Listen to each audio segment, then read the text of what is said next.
अस्सलामुअलैकुम वरहमतुल्लाहि वबरकातुहू। उम्मीद है आप सब खैरियत से होंगे। उम्मीद करते हैं कि आपको कहानी अच्छी लगे। आज हम पढ़ेंगे टार्ज़न और काला शेर। जंगल में टार्ज़न ने फैसला किया वो जानवरों में से किसी एक को इनका बादशाह बना दे। चुनाचा बहुत सोच विचार के बाद इसने फैसला किया कि जंगल का बादशाह शेर से अच्छा कोई और नहीं है। चुनाचा इसने ऐलान कर दिया कि आइंदा इस जंगल का बादशाह शेर होगा। अपना फैसला सुनाने के बाद टार्ज़न ने सब जानवरों से पूछा कि अगर किसी को कोई एतराज़ है तो वो अभी से बता सकता है। सब जानवर ने एक ज़बान होकर कहा इन्हें जंगल का बादशाह शेर मंजूर है। इसके बाद सब जानवर खुशी खुशी अपने अपने घरों में चले गए। इस वक्त तो किसी ने एतराज़ नहीं किया, लेकिन ये बात कोई नहीं जानता था कि काले शेर टार्ज़न के इस फैसले को दिल से नहीं मान रहे थे। इनमें से किसी ने भी हिम्मत नहीं की थी, वरना इनका एतराज़ शेर को जंगल का बादशाह ना बनने देता। जब वो अपने घरों को पहुँचे तो काले शेर एक जगह जमा हो गए। इनमें से एक ने कहा जंगल का बादशाह बनना हमारा हक है। हम इन शेरों से ज़्यादा ताकतवर हैं। हाँ, हमारा हक है, लेकिन ये बात हम में से किसी ने उस वक्त क्यों नहीं की। एक दूसरे काले शेर ने कहा मैं बोलना चाहता था। इन काले शेरों में वो सबसे ज़्यादा जोशीला काला शेर था। इसे भी जोशीला कहते थे। फिर तुम चुप क्यों हो गए थे? इसने इसकी तरफ सवालिया निगाहों से देखा। मुझे मेरे अब्बा ने चुप करा दिया था, जोशीले ने बताया। हाँ, मैंने चुप करा दिया था। इसकी वजह ये थी कि कहीं वहाँ कोई हंगामा ना हो जाए, जोशीले के बाप ने कहा। लेकिन अब मुझे अफसोस हो रहा है कि मैंने इसे चुप क्यों करा दिया था। आपने गलती की है, ये हमारा हक है, लिहाजा हमें अपना हक लेना चाहिए, जोशीले ने बोला। इसके साथ सब बोले और सभी ने जोशीले का साथ दिया। अब हम अपना हक कैसे ले सकते हैं? इस एक ने पूछा। इसका एक ही हल है, जोशीले ने कहा कर सब की तरफ देखा। सब बोलने का इंतज़ार कर रहे थे और बेचैन थे कि जोशीला क्या कहना चाहता है। जोशीला काला शेर बोला मैं टार्ज़न को मार देता हूँ। जब वो मर जाएगा तो मैं इन शेरों को भी ललकार लूँगा।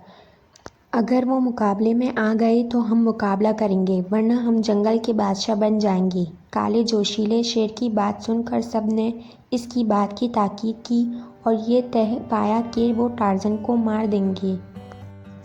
टार्ज़न की ज़िंदगी को कैसे ख़त्म करना है, इस बारे में उन्होंने फ़ैसला किया कि वो कल फिर अपनी जगह बैठकर मंसूबाबंदी करेंगे। तब तक वो अपने अपने घरों को चले गए और जिसे शिकार पर निकलना था वो शिकार के लिए निकल गया। सब काले शेर इस बात से बेखबर थे कि एक दरख्त के पीछे टार्ज़न का साथी बंदर मनकू सब बातें सुन रहा था। जब इसने ये सुना कि काले शेर टार्ज़न को मारने की मंसूबाबंदी कर रहे हैं तो वो परेशान हो गया। जो ही इनकी पंचायत का इख्तिताम पजीर हुई, मनकू ने टार्ज़न को बताने के लिए दौड़ लगा दी। इस वक्त टार्ज़न एक दरख्त की शाख पर आराम कर रहा था। मनकू ने टार्ज़न को जगाया और सारी बात इस के गोश गुजार कर दी। टार्ज़न ने इत्मीनान से सारी बात सुनकर कहा तो ये बात है, अब मैं कल फिर इसी वक्त जाऊंगा और सुनकर आऊँगा कि वो क्या मंसूबाबंदी बनाएंगे। मुझे कल तक का इंतज़ार करना होगा। तुम इनकी बातें सुनकर मुझे बताना, ठीक है? मनकू ने कहा। दूसरे दिन मनकू फिर इसी वक्त इस दरख्त के पीछे छुप कर बैठ गया। एक बार फिर काले शेरों की पंचायत जमा हो गई। सब अपना अपना मशवरा देने लगे कि टार्ज़न को कैसे ख़त्म किया जा सकता है।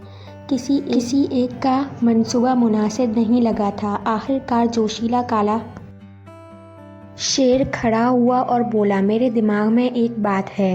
हाँ हाँ, बताओ क्या बात है? कल हम टार्ज़न की दावत करते हैं। एक रीछ मेरा दोस्त है, वो मछली बहुत अच्छी पकाता है। जब टार्ज़न हमारी दावत में आएगा और हम पहले इसकी खिदमत करेंगे और फिर आपस में किसी बात पर उलझ पड़ेंगे, इस शोर में इसका काम तमाम कर दूंगा। काले शेर ने कहकर सबकी तरफ देखा। सबको जोशीले की बात माकूल लगी और सब इस पर राज़ी हो गए। अभी वो इस पर मज़ीद सोच रहे थे कि काले शेर को पता चल गया कि मनकू इनकी बातें सुन रहा है। वो चुपके से उठा और पीछे से जाकर मनकू को पकड़ लिया। ये हमारी बातें सुन रहा था, लाओ इसे, सब बोले और मनकू को एक दरख्त के साथ बांध दिया। टार्ज़न के साथ इसका काम तमाम कर देंगे। सब ने फैसला किया और मनकू बेचारा अफसरदा सा मुँह लेकर रह गया। अपनी साजिश के मुताबिक जोशीले काले शेर ने एक काला शेर टार्ज़न की तरफ भेजा ताकि वो इसे दावत का क़याम दे सके। इस शेर ने बड़ी चालाकी और होशियारी से बात की और टार्ज़न को मछली खाने की दावत दी। टार्ज़न को क्योंकि मनकू ने बता दिया था कि काले शेर इसके खिलाफ साजिश तैयार किए बैठे हैं, इसलिए वो इसकी दावत का सुनकर सोचने लगा कि मनकू इनकी साजिश का पता करने के लिए गया था कि उन्होंने मुझे कैसे मारने का इरादा किया है, फिर वो अभी तक वापस क्यों नहीं आया। क्या सोच रहे हैं आप? काले शेर ने टार्ज़न को चुप देखकर पूछा। मैं इस दावत की कबूलियत सोच कर बताऊँगा। सोचना क्या, हम एक अच्छी दावत कर रहे हैं। चंद दिन पहले आपने शेरों की भी दावत कबूल की थी। क्या हम काले हैं इसलिए आप सोचना चाहते हैं? इस काले शेर ने कहा। नहीं नहीं, ऐसी बात नहीं है। फिर सोचना क्या, आज रात को आ जाएं। टार्ज़न को मजबूरन हाँ करनी पड़ी। काला शेर चला गया और टार्ज़न सोचता रहा कि मनकू क्यों नहीं आया। इसी तरह शाम हो गई, दावत का वक्त हो गया। टार्ज़न मनकू का इंतज़ार करता हुआ काले शेरों की तरफ चला गया। काले शेर ने वाकई मछली का इंतज़ाम किया था। टार्ज़न इनकी पेश की हुई मछली खाने लगा जो रीछ ने शिकार की थी और इसने पकाई थी। अचानक काले शेर अपनी मनसूबाबंदी के तहत एक दूसरे से उलझ पड़े। टार्ज़न ने इन्हें मना किया कि वो आपस में मत उलझें, लेकिन किसी ने भी इसकी बात नहीं मानी और नौबत इनकी लड़ाई तक आ गई और वो एक दूसरे को मारने के लिए दौड़े। टार्ज़न बीच में आया तो जोशीले काले शेर ने अपने तेज़ धाराना नाखून टार्ज़न के पेट में उतार दिए। टार्ज़न जख्मी हो गया।